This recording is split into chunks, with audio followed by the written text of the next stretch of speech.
No, Shangwa, Longanshin, General Positione, the Python Tayene, Tua Babioles or Guide, General Who, don't think I win in Bobia, General Shabutale and Italine, totally peace on the lot of Chepabi, General Blue, she said shouting like Guide. Ero, General, the low neve, Japido, Eugenian Nitoatela, Tiluben Savitire to Chevi to attend the Lare. It had all. ကျွန်တော်ကတော့အကြံပေးမယ်ဆိုရင်တော့ကျွန်တော်ကိုကျွန်တော်ပဲအရင်ကျွန်တော်နေတဲ့ပုံစံကိုကျွန်တော်ရင်ပြောပြခြင်းပဲဗျာလို့အဆင်ပြေတော့လေတုံဘောလို့ဆိုတော့ဘယ်လိုလဲဆိုတော့ကျွန်တော်တို့လို့ Discovery ကိုကြည့်ပြလားဆိုကြည့်ပြတယ်တဲ့ Discovery ထဲမှာလို့တမင်တကောင်ကိုပဲဖြစ်ဖြစ်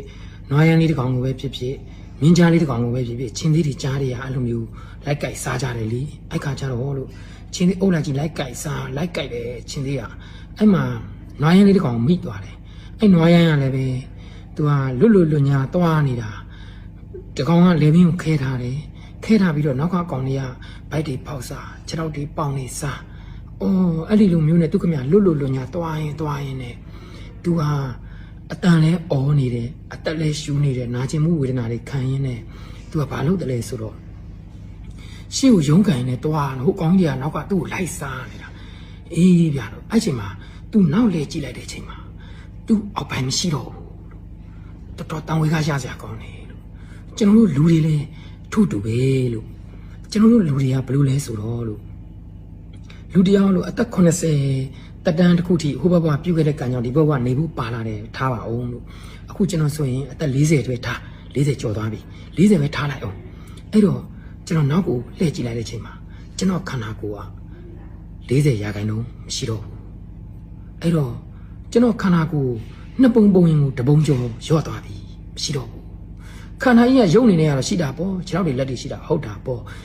ကံဒီရုပ်ကြီးဘလောက်ပဲတည်မြဲနေသေးဘလောက်ပဲတောင့်တင်းနေပေစေကံကိုရင်ဇီဝတရုပ်ချုပ်သွားတာနဲ့ဘောတစ်ခုကပြီးသွားပြီအဲ့တော့ဘလောက်ပဲချမ်းသာဘလောက်ပဲပညာတတ်ဘလောက်ပဲရုပ်ရည်ချုံမောချင်းနေတွေဘလို့ပဲရှိပတ်စံရှိမရှိဘလို့လူပဲဖြစ်ကံကုန်ပြီဆိုရင်ပြီးသွားပြီအဲ့ခန္ဓာကြီးဟာလတ္တပတ္တကြီးနဲ့လည်းထားခဲ့ရတာပဲဥမင်းချင်းရောပြီးတော့လည်းထားခဲ့ရတာပဲအကြောင်းမျိုးနဲ့ပုံစံမျိုးနဲ့ထားခဲ့ရတဲ့သူတွေအများကြီးပဲကျွန်တော်နောက်လဲကြည့်လိုက်တာလို့ကျွန်တော်အသက်80တက်တန်းပါတယ်ထားဗျာလို့ကျွန်တော်နောက်ကခါရပိုင်းမရှိတော့ဘူးလို့ကျွန်တော်40ကျော်ခဲ့ပြီလို့အဲ့ဒါကြောင့်ကျွန်တော်နောက်ထပ်ကြန့်ရှိနေတဲ့အချိန်ကို